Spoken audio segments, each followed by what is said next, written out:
यह सदियों पहले की बात है। आनंदपुर नाम के गांव में विहान नाम का एक बहुत ही ज्यादा निर्धन व्यक्ति अपनी पत्नी मीरा के साथ रहा करता था। विहान रोज बाजार जाकर रोज नया नया काम ढूंढता। अगर मिलता तो ठीक, नहीं तो खाली हाथ ही घर वापस लौट जाता। अरे शिकंजी ले लो भाई, ठंडी ठंडी शिकंजी। ले लो ले लो, नींबू वाली शिकंजी। मात्र 5 रुपए हैं। ग्राहक मात्र 5 हैं। अरे रोहन भाई, मुझे आज कुछ काम मिलेगा क्या? अरे विहान, मेरे पास अभी कुछ भी काम नहीं है भाई। तुम रोज रोज मेरे पास काम मांगने आते हो, मैं तुम्हें रोज रोज काम कहां से दूंगा? अभी मेरे पास फिलहाल कुछ भी काम नहीं है। अच्छा ठीक है रोहन भाई, कोई बात नहीं, मैं बाजार के अंदर जाकर देखता हूँ। अगर मुझे कोई काम देता है तो ठीक है। विहान पूरे दिन बाजार के चौक पर खड्डाला रहता है, लेकिन उसे कोई भी काम नहीं मिलता है। हे ईश्वर, मुझे आज भी काम नहीं मिला। अगर ऐसा रोज होता रहेगा तो मेरा गुजारा कैसे होगा?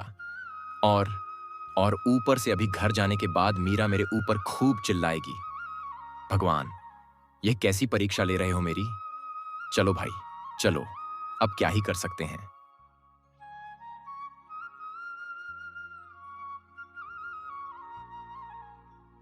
अरे, आज आप इतनी जल्दी आ गए, क्या बात है?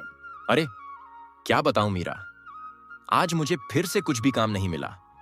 लोगों के पास काम मांगने जाता हूं तो लोग बोलते हैं, भाई हम तुम्हें रोज रोज काम कहां से देंगे? आजकल काम मिलना बहुत मुश्किल हो गया है। मुझे आज भी काम नहीं मिला तो मैं वापस घर आ गया, और मैं क्या ही कर सकता था। अरे हे भगवान, कैसे आदमी हो आप? इंसान हो या पत्थर, आपके साथ रहने से तो अच्छा है मैं किसी सूखे पेड़ के साथ रह लूं। घर में एक भी अनाज का दाना नहीं बचा है। मैंने तो आपको सुबह ही कहा था कि आते वक्त सामान लेते आना, और यह खाली हाथ क्या मुंह दिखाने आए हो यहाँ? अरे मीरा, तुम ऐसा क्यों बोल रही हो? मैं अभी जाता हूं ना, गांव के प्रधान से उधार मांग के राशन लाता हूं। मैं तुम्हें भूखा नहीं सोने दूंगा। तुम चिंता क्यों करती हो? अरे अरे, आप क्यों जाओगे? मैं ही चली जाती हूँ। हाय रे मेरी फूटी किस्मत, जो मेरे माँ बाप ने तुम जैसे गरीब इंसान से मेरी शादी करवा दिया। तुमसे कोई काम ढंग से नहीं होता होगा, इसलिए तुम्हें कोई काम नहीं दे रहा है। कल कल से मुझे किसी भी हाल में पैसे चाहिए, समझे? ठीक है सौभाग्यशालिनी, मैं कल सुबह सुबह ही काम की तलाश में निकल जाऊंगा। तुम चिंता क्यों करती हो? और अगले दिन फिर सुबह सुबह विहान काम की तलाश में बाजार की ओर निकल पड़ डिशटाता है। और बाजार जाकर विहान सभी दुकानदारों से काम मांगने की कोशिश करता है, लेकिन उसे हर जगह से निराशा ही हाथ लगती है। विहान पूरे दिन बाजार के चौक पर खड़ा रहता है, लेकिन उसे कोई भी काम नहीं मिलता है। हे ईश्वर, मुझे तो आज भी कोई काम नहीं मिला। अगर आज मैं बिना पैसे लिए घर गया तो मीरा तो आज मुझे मार ही डालेगी। काश किस्सों की तरह मुझे भी कोई जादुई चीज मिल जाती तो मैं भी कहानियों की तरह अमीर हो जाता। हे भगवान, यह कैसा जीवन है मेरा। मेरी गरीबी पर सारे गांव के लोग मजाक बनाते हैं, यहां तक कि मेरी पत्नी भी अब मजाक उड़ाने लगी है। क्या कर सकते हैं, भाग्य में जो लिखा है उसे कौन ही मिटा सकता है। चलो, अब मैं भी घर चलता हूँ, काम मिलने से तो रहा। इतना कहकर विहान अपने घर चला जाता है। घर जाकर विहान देखता है कि उसकी पत्नी सारा सामान बांधकर खड़ी है। अरे मीरा, तुम इतना सामान बांधकर कहाँ जा रही हो? पहले आप यह बताओ, पैसा लाए हो या नहीं? मीरा, मैंने काम ढूंढने के लिए बहुत कोशिश की, पर मुझे कोई काम ही देने को तैयार नहीं है। बस कुछ दिन और हम अपने पेट को मना लेते हैं, फिर हमारे पास भी खाने के लिए सब कुछ होगा। मीरा, मुझे पता था, अकर्मण्य कहीं के। अरे जाओ, तुम क्या मेरा पेट भरोगे? तुम्हारे पास तो एक पैसा तक नहीं है। अरे कुछ नहीं तो मेरे भाई से ही सीख लो, महीने का 50,000 रुपये कमाता है। तुम्हारे जैसे बेरोजगार गरीब के साथ अब मैं और 1 मिनट भी नहीं रह सकती। मैं अपने मायके जा रही हूँ। जब तुम्हारे पास पैसा होगा तो मुझे बुला लेना। इतना कहकर मीरा शहर अपने भाई अमित के पास फोन लगाती है। भाई, मुझे तुरंत लेने आओ मेरे घर। मीरा सारी बात अपने भाई अमित को बता देती है। कुछ ही देर में अमित गाड़ी लेकर अपनी बहन के घर उसे मायके ले जाने कार लेकर आ जाता है। मीरा, मुझे छोड़ ढाक कर मत जाओ। मीरा, मैं अकेला नहीं रह पाऊंगा। मीरा, मुझे छोड़ ढाक कर मत जाओ। मुझे छोड़ ढाक कर मत जाओ मीरा, मुझे छोड़ ढाक कर मत जाओ। अरे तुम्हारा तो रोज रोज का है। मैं रोज का बहाना सुन सुन के परेशान हो चुकी हूँ। अभी मैं यहाँ 1 मिनट नहीं रुकना चाहती हूँ। विहान के बहुत ज्यादा मनाने की कोशिश करने के बावजूद भी मीरा नहीं मानती है और सारा सामान लाद कर कार में बैठ जाती है। मीरा, मुझे छोड़ डांट कर मत जाओ। मीरा, मैं अकेला नहीं रह पाऊंगा। मीरा। विहान मीरा को मनाने के लिए गिद्ध गिद्धा ही रहा होता है कि तभी गाधी चल पढ़ाती है। मीरा अब अपने मायके जा चुकी थी। विहान यह सब देखकर बहुत ही ज्यादा दुखी हो जाता है। अगले दिन विहान सुबह जल्दी उठकर दुखी मन को लेकर गांव के ही धर्मपाल के पास काम मांगने के लिए जाता है। क्या रे विहान, क्यों आए हो मेरे पास? धर्मपाल जी, मुझे काम दे दीजिए। मुझे पैसों की सख्त जरूरत है, नहीं तो मैं पूरा बर्बाद हो जाऊंगा। पहले तो मुझे गांव वालों ने गरीबी के कारण छोड़ा ही था, अब यहां तक कि मेरी पत्नी भी मुझे छोड़ ढाच कर अब मायके चली गई।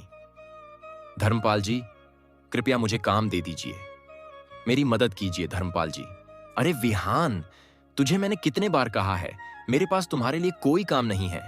मेरे पास जितना काम है उससे ज्यादा तो मैं श्रमिक लगा चुका हूं, और ऊपर से सारे गांव वाले तुम्हारा मजाक बनाते हैं।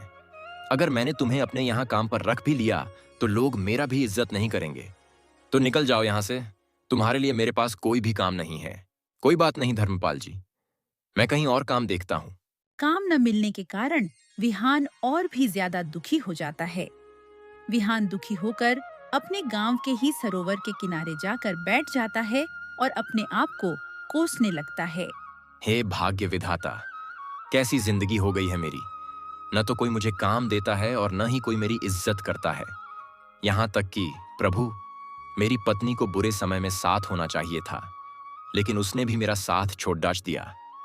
आजकल यह कैसा दिन आ गया है, जब पैसा रहता है तो सब पूछते हैं, लेकिन पैसा ना होने से आज मुझे कोई भी नहीं पूछ रहा है, न ही कोई पैसा देने को तैयार है। प्रभु, अब तू ही तो मेरा एकमात्र सहारा है। विहान अपने आप को कोस ही रहा होता है कि तभी वहाँ एक वृद्धा आती है।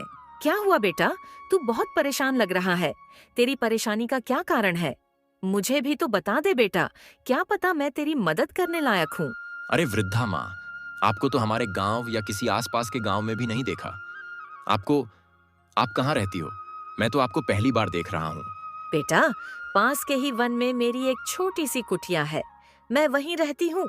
लेकिन वृद्धा माँ, आसपास के मैं सारे वन घूम चुका हूँ, मुझे तो वन में आज तक कोई भी कुटिया नहीं दिखाई दिया है। अरे वह सब छोड़ दो बेटा, मुझे तुम्हारी परेशानी बताओ, क्या पता मैं तुम्हारी मदद कर सकूं।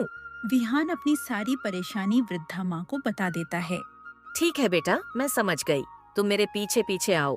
वृद्धा माँ विहान को एक बहुत ही पुराना और बहुत ही बद्धा शिलाखंड के पास ले जाती है। अद्भुत रहस्य, गुफा प्रकट हो, खुल जा मेरी जादुई गुफा। जैसे ही वृद्धा माँ अपना जादुई मंत्र बोलती है, शिलाखंड के बीच से गुफा का रास्ता बन जाता है। चलो बेटा, गुफा के अंदर चलो। अंदर जाकर विहान देखता है तो वह हैरान हो जाता है। उसके चारों ओर सोने से भरे भंडार, हीरे जेवरात दिखते हैं। यह सब देखकर विहान बहुत ही ज्यादा खुश हो जाता है। यह लो बेटा, यह सब तुम्हारा है, सारे सोने हीरे जवाहरात तुम अपने घर ले जा सकते हो। हे भगवान, क्या वृद्धा माँ, आप क्या सच कह रही हो? ये सब मेरा है? हाँ बेटा, ये सब तुम्हारा ही है, तुम सब ले जा सकते हो। आपका धन्यवाद हो वृद्धा माँ, आपने तो मेरी सारी परेशानी खत्म कर दी। लेकिन बेटा, तुम इन्हें बेचकर आए पैसों से गरीबों की भी मदद करना, ठीक है ना बेटा? ठीक है वृद्धा माँ, मैं वादा करता हूँ कि मैं इन सबको बेचकर आए पैसों से मैं गरीबों की अवश्य मदद करूंगा। इतना बोलकर वृद्धा माँ वहाँ से चली जाती है। विहान सारे खजाने को लेकर अपने घर चला जाता है। ऐसे ही दिन बीतते हैं और महीना गुजर जाता है। विहान उन जेवरात को बेचकर गांव का सबसे अमीर व्यक्ति बन जाता है। विहान एक नया आलीशान घर बनवा लेता है। उसकी चर्चा अपने गांव तक ही नहीं, दूर दूर के गांव तक होने लगती है। यह बात विहान की पत्नी मीरा तक भी पहुंच जाती है। और एक दिन जब विहान अपने आंगन में बैठा हुआ था, तभी उसके आंगन में एक कार आकर रुकती है। और कार से विहान की पत्नी मीरा उतरती है। क्या जी, इतना अमीर आदमी बन गए और हमें बताए भी नहीं। नहीं, मैं मानती हूँ कि मैं गलती से मायके चली गई थी, पर अब मैं आपके साथ रहना चाहती हूँ। उस समय के लिए मुझे माफ कर दीजिए। देखो, अब मेरे सामने गलती का माफी मांगने का नाटक मत करो। मैं जानता हूं कि तुम मेरा धन दौलत देखकर लालच में यहां आई हो। जब तुम्हें मेरा साथ देना चाहिए था, तब तो तुम मुझे अकेला छोड़ कर चली गई। तुम जब मेरा गरीबी में सहारा नहीं बनी थी, तो अब मैं तुम्हें अमीरी में भी सहारा नहीं बनाऊंगा। चुपचाप निकल जा यहां से, नहीं तो तुझे मैं धक्का देकर बाहर निकालूंगा। मैं अकेला ही खुश हूं। यह कहकर विहान मीरा को ठुकरा देता है। फिर मीरा वापस अपने भाई के साथ कार में बैठकर वापस मायके चली जाती है।